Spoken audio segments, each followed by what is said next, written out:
हम देखते हैं कि दलित साहित्य में भी जो मिथक, जो हिंदू मैथोलॉजी है, मिथक शास्त्र है, उसकी बड़ी कड़ी आलोचना है। और कई बार तो ये देखने को मिलता है कि जो दलित साहित्य में ऐसे मिथक जो उन हिंदू आदि मिथकों के समानांतर प्रतिरोध करते दिखाई देते हैं, उनको उनके सहारे एक प्रतिरोध की संस्कृति विकसित होती हुई या विकसित करता हुआ दलित साहित्य दिखता है। तो मेरा सवाल ये था कि क्या हम मिथकों के विखंडन से, मिथकों की आलोचना से भारतीय समाज के भीतर एक नए तरह का सांस्कृतिक बोध पैदा कर सकते हैं, जो कि मानवता के आधार पर हो, जो कि या कहीं ऐसा तो नहीं है कि एक पैरेलल हम मिथक शास्त्र की तरफ बढ़ जाएं? इसकी ज़बरदस्त संभावना, मतलब क्या ऐसी इस तरह की कोई चीज़ आपको लगती है? बहुत महत्वपूर्ण सवाल है ये। निश्चित तौर पर जो आम जनता होती है, जो लोग होता है, वैचारिक स्तर पर वो कभी भी बहुत मजबूती से खड़ा नहीं होता है। उसे उसको संचालित करने के तरीके भावात्मकता, आस्था, श्रद्धा, इस तरह की चीज़ें होती हैं जिससे वो संचालित हो रहा होता है। और ये जितना गाढ़ा होता है, इनका रंग जितना गाढ़ा होता है, वो उतने ही अपने भक्त पैदा करने में सत्ता तैयार होती है, सफल होती है। अब सवाल इसका है कि बाबा साहब ने जाति के उच्छेद की बात कही हो या हिंदू रिडल्स की बात कही हो, है ना, और जिस तरह से उन्होंने बात की, बाबा साहब जिसको हम भीम प्रतिज्ञा कहते हैं, है ना, वो भीम प्रतिज्ञा लेते हुए कहते हैं पूना पैक्ट के बाद कि ये मेरे बस में नहीं था कि मैं हिंदू धर्म में पैदा ना हूँ, पर ये मेरे बस में है कि मैं हिंदू धर्म में मरूंगा नहीं। इसका मतलब वो बहुत बुरी तरह से विचलित थे। उन्होंने हर तरह का काम करके देख लिया था। मंदिर का भी सत्याग्रह चला के देख लिया तो पता चला कि आपके लिए दूसरा मंदिर बनवा दिया जाएगा, है ना। तब उन्हें समझ में आ गया कि इस तरह की बातों से बात नहीं बनने की है। और यहाँ से शुरू करके फिर वो जो अंत, जब उनकी मृत्यु होती है उसके कुछ समय पहले जब वो धम्म दीक्षा लेते हैं, तो उस धम्म दीक्षा में अपने पूरे संबोधन के बाद 22 प्रतिज्ञाएं रखते हैं। और उन 22 प्रतिज्ञाओं में पहली प्रतिज्ञा है, मैं ब्रह्मा विष्णु महेश को ईश्वर नहीं मानता। आगे और कहते हैं कि मैं दुर्गा और काली को देवी मानने से इनकार करता हूँ। वो कहते हैं कि मैं राम और कृष्ण ने अवतार के रूप में जन्म लिया, उसको मानने से इनकार करता हूँ। तो बाबा साहब ले तो रहे हैं बुद्ध दीक्षा, पर प्रतिज्ञाएं क्या कर रहे हैं? उसमें वो लिखते हैं, मतलब आगे कहीं जाकर के लिखते हैं उन प्रतिज्ञा में कि मैं बुद्ध धम्म का पालन करूंगा, और कहते हैं कि मैं विश्व बंधुत्व के लिए कार्य करूंगा। वो और कहते हैं मैं सत्य बोलूंगा, मैं मदिरा नहीं पीऊंगा। ये प्रतिज्ञाएं हैं बाबा साहब की। और इन प्रतिज्ञाओं में आपको बौद्धिज्म से संबंधित कोई रिजिडिटी दिखाई देती हो तो बताएं, कहाँ से किसको तोड़ना है और किस जगह किस तरह के समाज के निर्माण की वो कल्पना करना चाह रहे हैं, धार्मिक आधार पर भी। हमारे साथियों को इस पर एक बार ठहर कर सोचने की बहुत ज़रूरत है। मिथक चाहे वो दुर्गा के प्रतीक के रूप में हो, चाहे वो शूर्पणखा और रावण और राम के प्रतीक के स्वरूप में हो, ये सारी की सारी चीज़ें आस्था में डूबे हुए जन को पैदा करने के लिए, श्रद्धा में रमा हुआ व्यक्ति पैदा करने के लिए, विचारवंत बनाने के लिए। मतलब ठीक है कि महिषासुर दिवस मनाने के बाद ये बहुत हाईलाइट हुआ और लोगों ने इसको बहुत स्वीकार भी किया। जिन धार्मिक कुरीतियों और दायरों से दायरों को तोड़कर हम यहाँ तक पहुँचे हैं, उन धार्मिक संदर्भों को यदि हम रिवाइज करने के लिए भी खड़े होते हैं, हम उसका काट वहीं से यदि दे रहे हैं, तो हम एक नए तरह के फिर जड़ता को शायद निर्मित करने जा रहे हैं। हमारे पास तो इतना बेहतर संविधान है जो मनुष्य बनने की बात कर रहा है। हमें और किसी मनुस्मृति की जरूरत नहीं है, ना हमें उस धार्मिक आधार पर वेदों की जरूरत है, ना स्मृतियों की जरूरत है, ना उपनिषदों की जरूरत। हमें धार्मिक आधार पर इन सारी चीजों की कोई आवश्यकता नहीं है। ये मेरा अपना कहना है, मेरी अपनी स्थापना है। किसी का असहमत होना अपनी जगह है।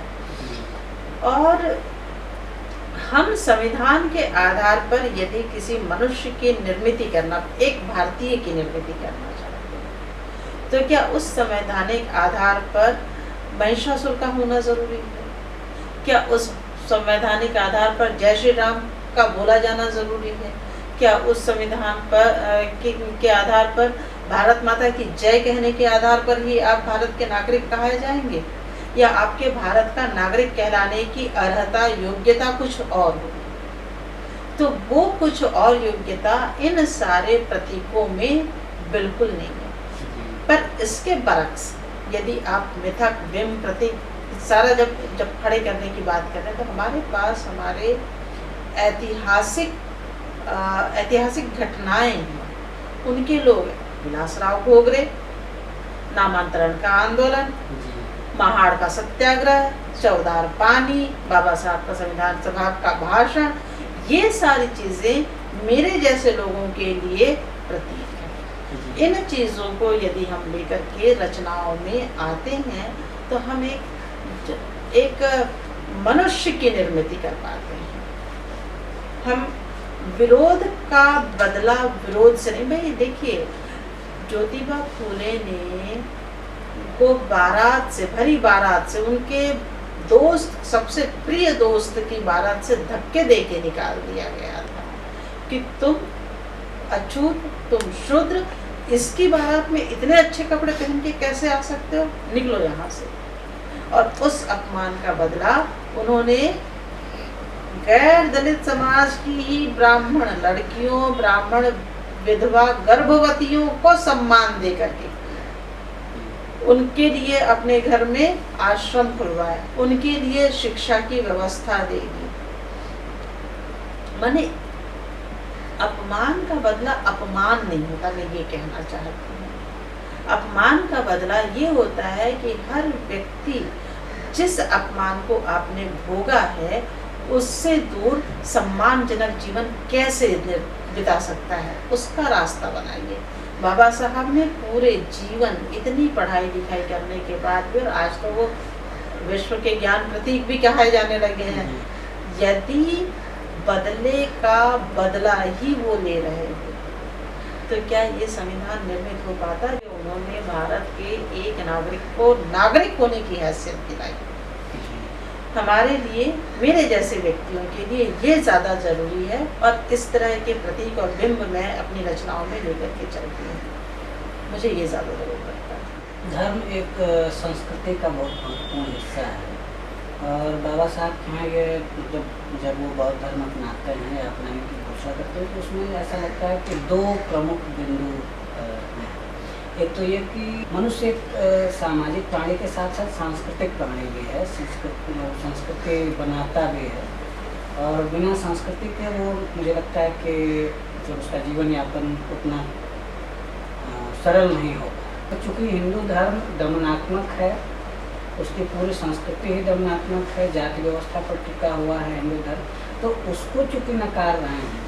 और बाकी जो भारतीय संदर्भ में और जो दूसरे धर्म थे, उनमें भी वो कह रहे हैं कि हिंदू धर्म की जो मूल आत्मा है उसमें भी प्रवेश कर चुकी है, मतलब जातिवाद इस्लाम में भी है और सिखिज्म में भी है, तमाम जगह।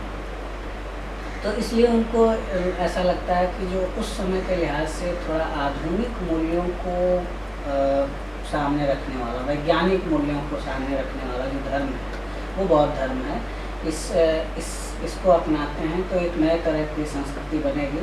और हम देखते हैं कि जो संविधान का मूल्य है, वैज्ञानिक समाज की स्थापना करना, वैज्ञानिक मूल्यों की स्थापना करना, तो वो चीज़ काफ़ी हद तक बौद्ध धर्म से मिलती जुलती है, वो जो मूल्य है।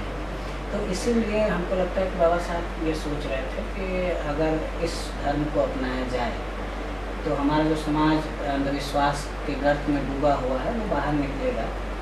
लेकिन हम देखते हैं कि धर्म ही अपने आप में एक जो संस्कृति लिए हुए वो एक खास स्थिति के बाद वो अप्रेसिव हो जाता है, दमनात्मक हो जाता है, खास करके स्त्रियों को। पूरी उसकी नैतिकता ही स्त्री केंद्रित बनाई जाती है। जैसे कि कुछ दलित लोग अगर साहित्यकार इसकी बात कर रहे हैं कि एक आजीवक धर्म होना चाहिए, बौद्ध धर्म बाबा साहब ने अगर अपनाया तो वो एक ऐतिहासिक भूल थी, उनका भटकाव था। तो उनको छोड़ करके हमें अपने आजीवक धर्म की तरफ जाना चाहिए। और कुछ तो ऐसे लोग भी हैं जो उसके लिए बाकायदे मैनिफेस्टो तैयार कर रहे हैं, और उस मैनिफेस्टो में आप देखेंगे तो उसमें स्त्रियों को लेकर के खास करके कि हमारी दलित बेटियों को क्या क्या करना चाहिए और क्या क्या नहीं करना चाहिए। जैसा कि कहा जाता है कि हिंदू धर्म एक धर्म नहीं है बल्कि निषेधाज्ञाओं का पुलिंदा है। तो जो निषेधाज्ञाएँ धर्मों में होती हैं वही निषेधाज्ञाएँ इसमें भी दिखाई दे रही हैं जो आजीवक धर्म है।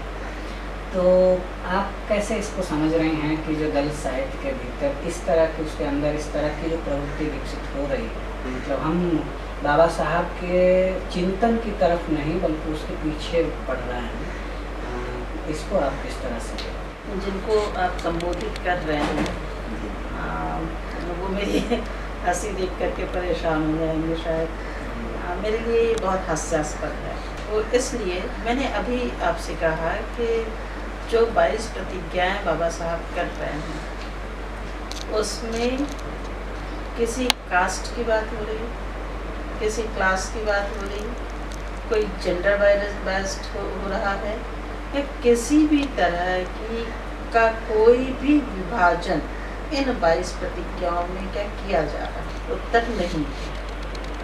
इसका मतलब है कि वो समानता की तरफ बढ़ रहा है। मैंने इसलिए कहा है, इसका उल्लेख करते हुए मैंने आपसे पहले प्रश्न के उत्तर में भी कहा कि क्या इसमें कोई धार्मिक जकड़बंदी, जिसको हम कटमुल्लापन कहते हैं, जिसको मैंने आजकल कटपंडितपन कहना शुरू कर दिया है, कि कोई कटपंडितपन दिखाई दे रहा है या कटभंतेपन दिखाई दे रहा है, ऐसा कुछ भी नहीं है।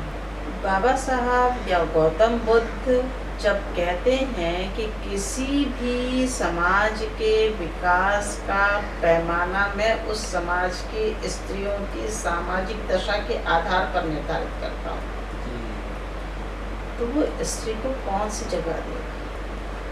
दूसरी बात, जिस आजीवक धर्म की आप बात कर रहे हैं, अच्छा ये कि मैं इनको नहीं पढ़ती हूँ।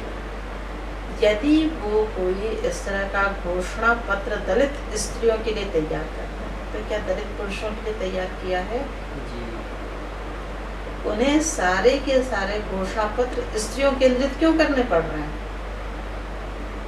मैंने तो अब काफी पहले 23 प्रतिज्ञाएं दी हैं जिसमें लिखा है कि मैं अंतर्जातीय विवाह को भी मान्यता देती हूँ और मैं कोर्ट मैरिज को प्रश्रय देती हूँ। मुझे कोई सामाजिक विवाह नहीं चाहिए, मुझे कोर्ट मैरिज चाहिए, क्योंकि वो भारतीय संविधान के अनुसार संचालित है। मैंने उसमें ये भी लिखा है कि जितने भी विवाह के प्रतीक चिन्ह हैं, चाहे वो बिंदी लगाना हो, सिंदूर लगाना हो, चूड़ी पहनना हो, बिछिया पायल, जो कुछ भी होता है, उन सारों का मैंने त्याग किया, फैशन का त्याग नहीं किया।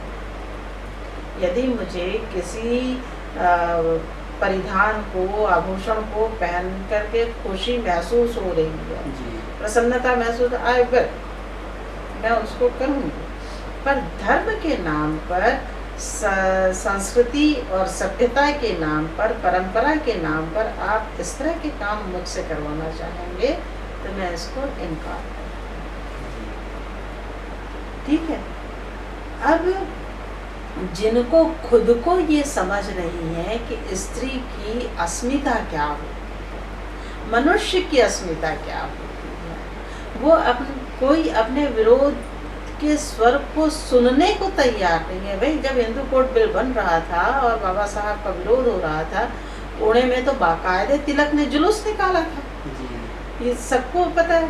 बाबा साहब कितना प्रयास कर रहे थे कि स्वामी कृपात्री जी महाराज से बात कर लें।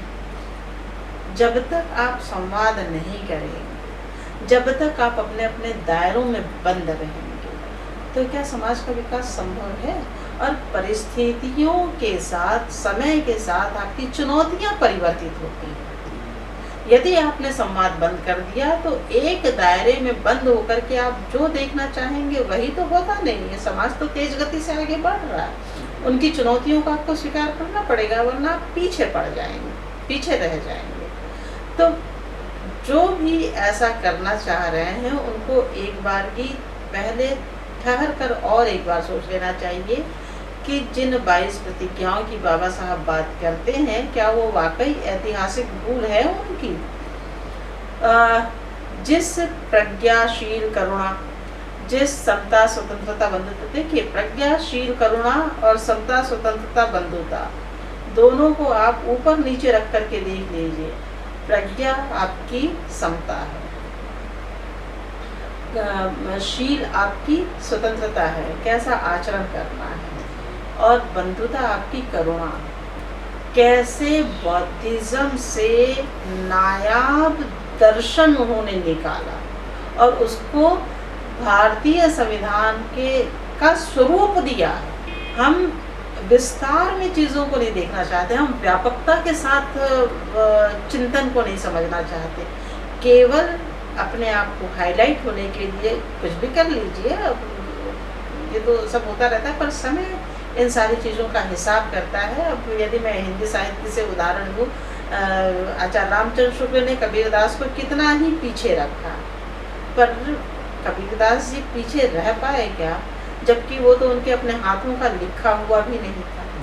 अब तो ये सारा अपने अपने हाथों का लिखा हुआ है, आप कितना ही छुपा लीजिएगा, क्या ही कर लीजिएगा।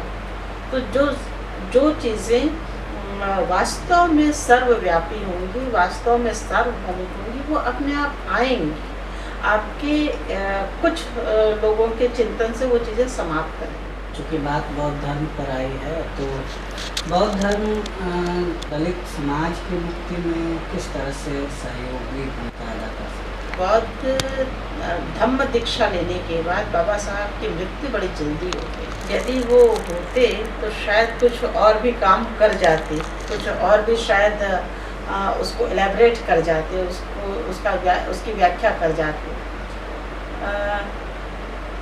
मैं बार बार कह रही हूँ कि बाबा त्रिपिटक में चाहे जितनी चीज़ें, त्रिपिटक में गौतम बुद्ध का लिखा हुआ नहीं है, वो तो उनके 500 साल बाद की हुई संगति में तमाम भंते जब सहमति में स्वर मिलाते हैं, तब जाकर के वो कहा जाता है कि हाँ गौतम बुद्ध ने ऐसा कहा था।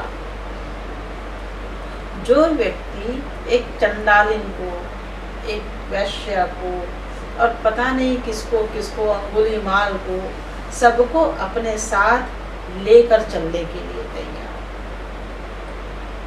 जो राज्य पर पड़ने वाले संकट में, जबकि उसकी बहुत खूबसूरत भूमिका एक राजा के तौर पर हो सकती थी, पर राज्य में पड़ने वाले संकट को मद्देनजर रखते हुए, राजनीतिक संकट को मद्देनजर रखते हुए संन्यास भरी सभा में ग्रहण करता है। ठीक है ना? ऐसा व्यक्ति किसी भी तरह की रिजिडिटी को कैसे लेकर चल रहा होगा, मुझे बहुत संदेह है। फिर उनके यहाँ थेरियाँ भी आती है, और वो थेरी किस भाषा में बात कर रही है? स्नान से ही यदि शुद्धि होती, पाप मुक्ति होती, तो जल में रहने वाले शरीर से मगर, जलचर सब स्वर्ग को प्राप्त कर गए। इतनी बड़ी बात कहना। जो स्त्री थोड़े से ही समय में गौतम बुद्ध के साथ रह करके तमाम परंपराओं का, तमाम धार्मिक सामाजिक बंधनों को तोड़ रही है, वह दलितों की ही नहीं, तो मुझे लगता है कि पूरे समाज के विकास के लिए कामयाब है।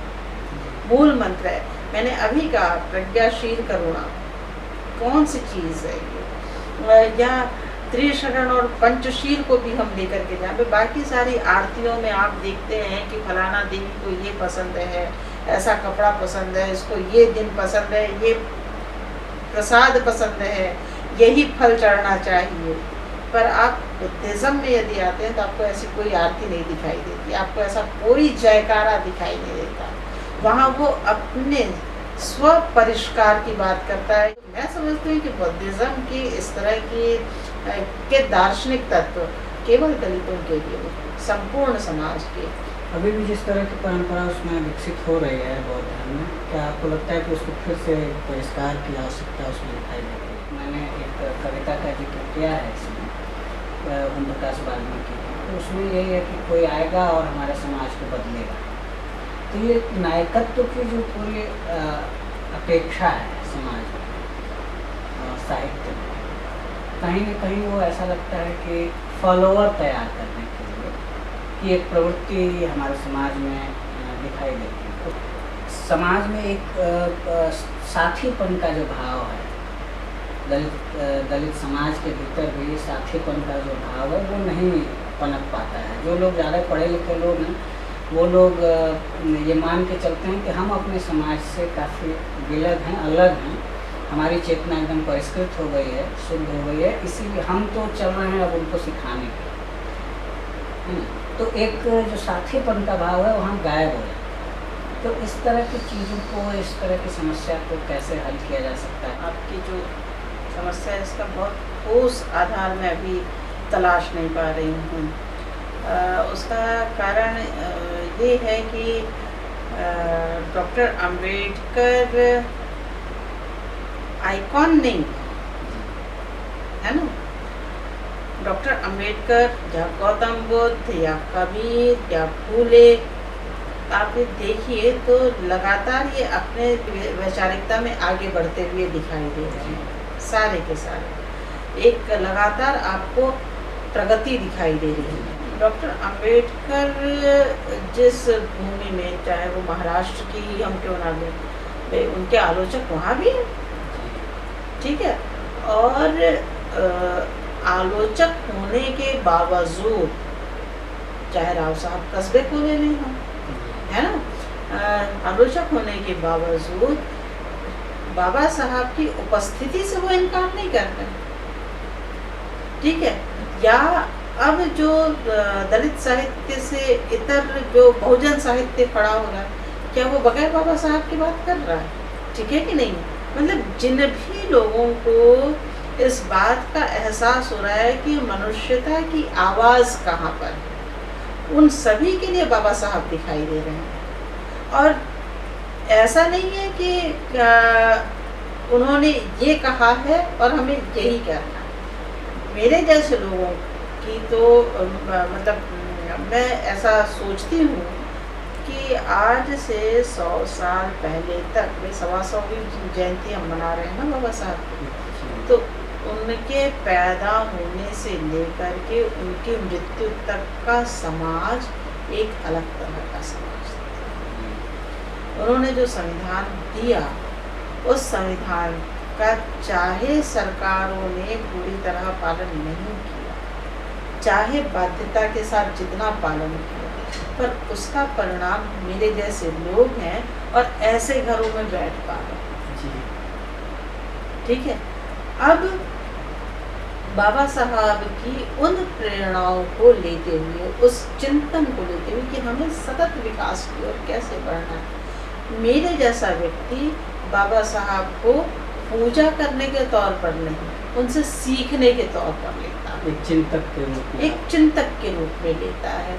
चाहे वो बुद्ध की तरफ देख रहा हो, चाहे वो अम्बेडकर की तरफ देख रहा हो, वो एक चिंतक है और वो अपने समय के चिंतक है। उनको एक्सपांड करके यदि मैं ये कहूँ कि उन्होंने यही कहा और इसलिए ऐसा ही होना चाहिए, तब हम उनको खत्म कर दें। उनका विकास उससे आगे का है, तभी तो वाद बनेगा, तभी तो अम्बेडकर वाद बनेगा। अभी तो अम्बेडकरी चिंतन है, अभी अम्बेडकर वाद बनने की प्रोसेस में है। चाहे हम अनंत तुमरे का नाम लें, चाहे हम सुभाष गाताड़े का नाम ले, राव साहब कस्बे का नाम ले, सूर्यनारायण सुबे का नाम ले, जितने भी नाम ही ले हम सारे के सारे, गंगाधर पांतावने का नाम ले, ये सारे लोग वहाँ से ऊर्जा एक प्राप्त करते हैं। ये प्राप्त करते हैं कि चिंतन का तरीका क्या हो और आज के परिदृश्य में अब चिंतन के तरीके क्या हो।